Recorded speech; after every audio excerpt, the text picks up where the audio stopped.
para lang to sa mga beginners. So, gawa tayo ng romper na tube. Ayan, so meron akong 4 na retaso dyan. Square yan. Ang haba niyan ay 16 by 16. So, ginupit ko siya na pang ibaba ng romper na shorts. Tapos ko nang sukatin yan. Kaya kung makikita nyo dyan ay tinatabas ko na ayon sa sukat.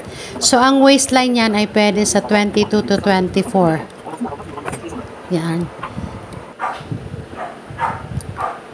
Then, pagkatapos siya naman pang itaas, yung pinaka-tube, ang haba niyan ay 11. Nilalagyan ko na dyan ng garter na 1/8 ang lapad. Hindi ako gumamit ng garter thread kasi marupok na yung garter thread ko. Hindi ko din siya gusto na gamitin pag gumagawa ko ng smocking. Parang mapuputol siya kaagad. So, para secure, gumamit ako ng 1/8 na garter. Ayan.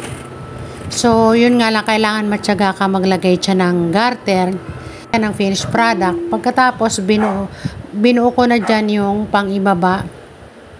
Yung kabilang side lang niya ng open kasi ang opening niya na ay sa sides. So, kinakabit ko na yung top dyan sa waistline ng shorts. Yan, paikot. And then, pagkatapos yan, dahil sa side opening, lalagyan ko siya ng zipper.